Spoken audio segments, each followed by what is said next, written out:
When I saw that this job was an opportunity that I could be a part of, I was so excited because I could be in an environment with warm water, clear visibility, and a mock-up International Space Station in one area, which is like diving the biggest shipwreck you've ever seen. I never thought in a million years I would end up at NASA, and I am so grateful that I have.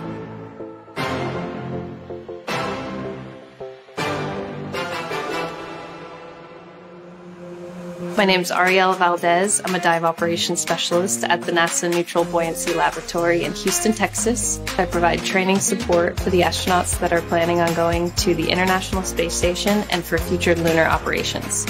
My office, the pool, is a 40-foot deep, 6.2 million gallon pool. It's about 86 degrees and clear visibility. It's a mock-up of the International Space Station, as well as the lunar sand area with rocks. What I love about my job is that we are doing something that's really exciting.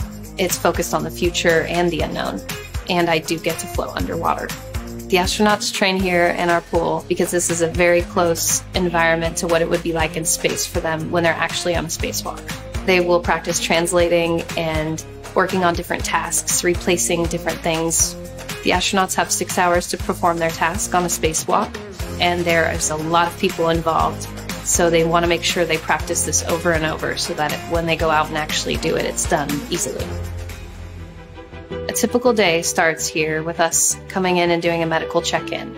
That's the first thing that we do. We then will set up our gear and do a mission brief. After that, we get ready, changed out in the water, and we dive. Generally, on a test run, we'll either be supporting the astronauts by being safety divers, camera divers, utility divers. If we're safety divers, we're providing support directly to the subject. If you're a utility diver, you're taking care of the mock-ups and the tools provided for the subjects. And if you are a float diver, you're providing a live feed camera view to the test conductors. As a camera diver, I get to sit back and enjoy the entire run, watching the astronauts, the other safety divers, and the work sites. You really get to see what they're doing and how they're doing it and be a part of it from an outside view. Being an NBL diver has opened up so many doors and opportunities for me, and the amount of things I get to learn here at NASA, besides just being a diver, is incredible. Safety is crucial here at NASA for us in our job to make sure that we are safe, the astronauts safe, and we can complete the mission.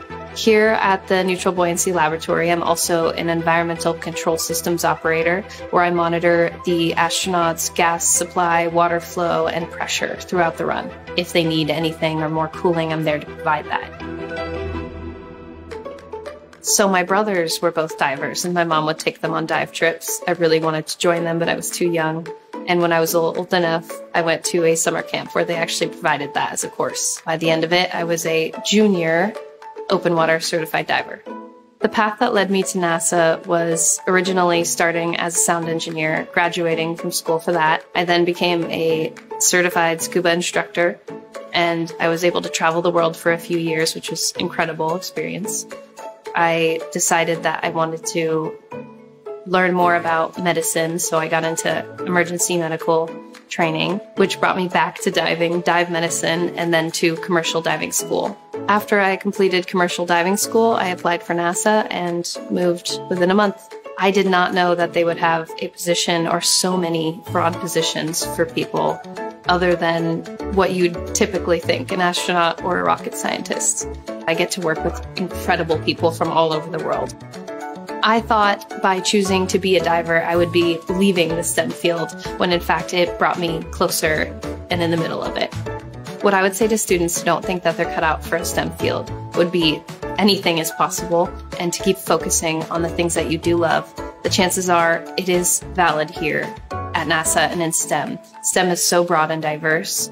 If you want to be a diver at NASA, get in the water and keep diving and work on the things that you are passionate about. The chances are that they are helpful here for us at the NBL.